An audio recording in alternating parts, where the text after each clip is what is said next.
continue with grammar, chapter 25, direct and indirect speech. I request you all, please open your textbook and pay attention. So children, here first we have the examples of the sentences. So here I am going to read the sentences for you.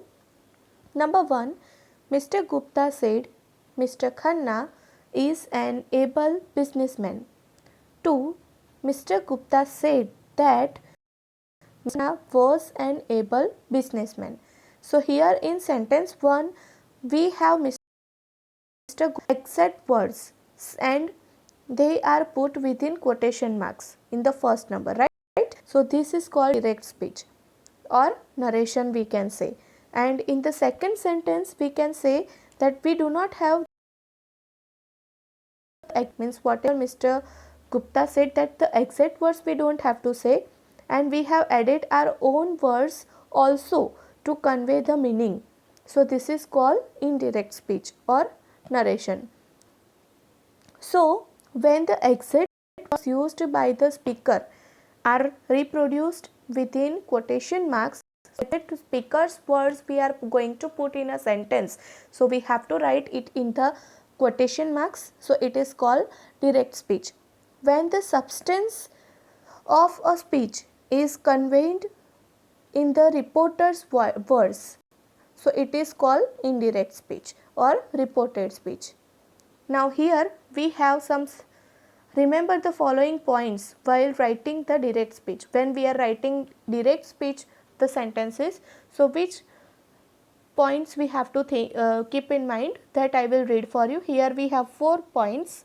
Number 1, the direct speech or the exact words of the speaker are always enclosed within inverted commas. It will enclose with the inverted commas. That is the first one. Second is that always begin direct speech with a capital letter. We always have to write capital letter in the direct speech. Number 3, the direct speech is separated from the remainder of the sentence by a comma. So comma is necessary. So here we have example that Ram said, afterwards there, and then in the inverted comma it is written quotation mark that I am going out to play. Then inverted comma or quotation marks closed also. 4, always place the full stop before closing the inverted commas. So here we have to place the full stop also in the end of the sentence. Now the rules for indirect speech. So these were we have discussed direct speech pointed. Now we will discuss some points for indirect speech. In that, number 1, do not use inverted commas. In indirect speech we are not using inverted commas. 2, no comma is needed to separate the reported speech from the rest of the sentence. We are not using any comma in the sentence. 3, use conjunctions to join and reported speech with the rest of the sentence. We have to use conjunction. Here we have used that Ganesh said that he was writing a letter. So we have used that to connect the sentences.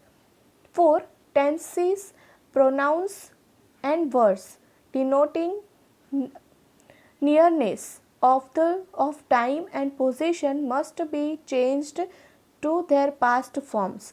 So here we have examples. Ram said, I am sad today. So I am sad today, it is written in the inverted commas because it is said by the speaker. Now the same sentence we will write in the indirect speech. Ram said that she was sad that day. So here you can understand properly.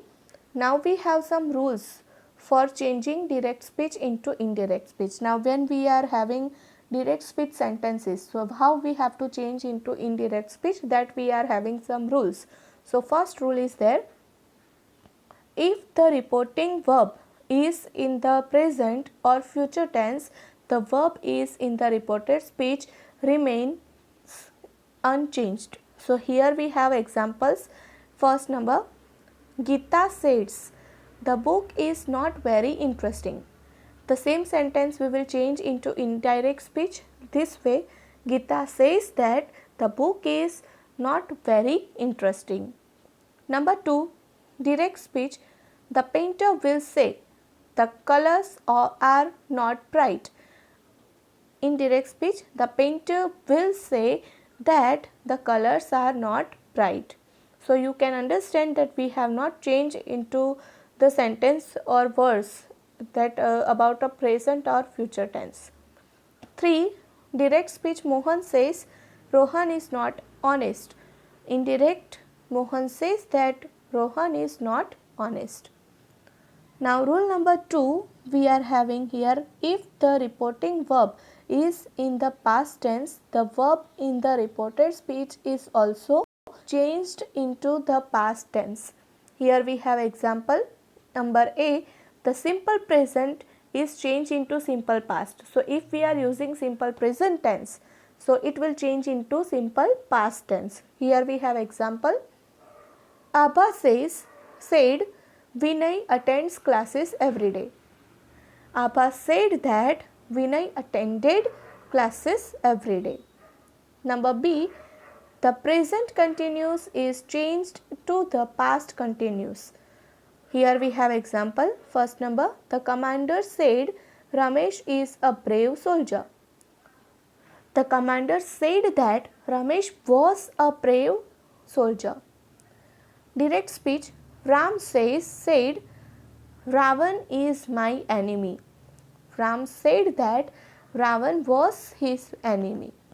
C, the present perfect is changed into past perfect.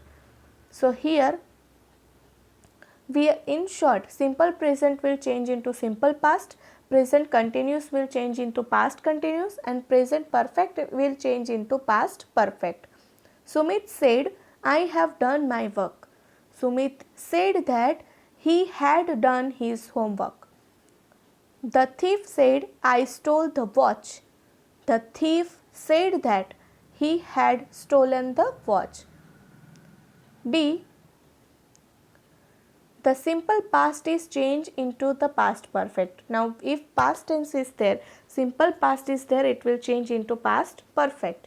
So here the coach said, you played very well. The same sentence will be like this in the indirect speech.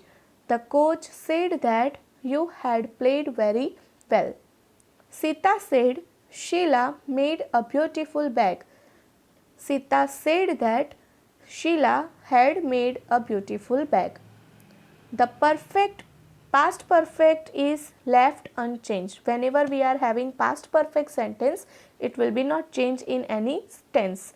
Samir said Naresh had gone by then. Samir said that Naresh had gone by then. The past continuous becomes the past perfect continuous. You have to keep in mind these all rules. Amit said the birds were chirping. Amit said that the birds had been chirping. Raman said we all were listening to the music. Raman said that we all had been listening to the music. So I hope you are going to understand. Now here G, shall is changed into should and will is changed into would. Here we have sentences. Mama said the baby will not play. Mama said that the baby would not play. I said I shall help him. I said that I should help him. So I hope you are going to understand. Now here we have number 3, exception to the rule number 2. Here we have, if the reported speech contains some universal or habitual facts, then the simple present in the reported speech is not changed into the corresponding simple past. It remains unchanged. So here it is very necessary to keep in mind that reported speech contains some universal or habitual facts. So then the simple present in the reported speech is not changed into corresponding simple past. It will be remain same. So here we have example. The teacher said all subjects fall downwards. The teacher said all objects fall downwards. The teacher said that all objects fall downwards. Mina said the blue whale is the largest mammal.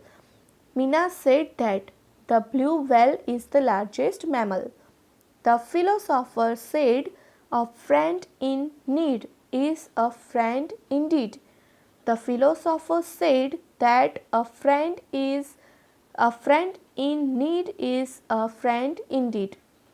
Alka said our teacher is knowledgeable person. Alka said that our teacher is a knowledgeable person. So I hope you have understood these all rules, and I request you all, whatever we have discussed, please study by yourself once again or twice properly. Next video we will see some exercises and some explanations also. Thank you.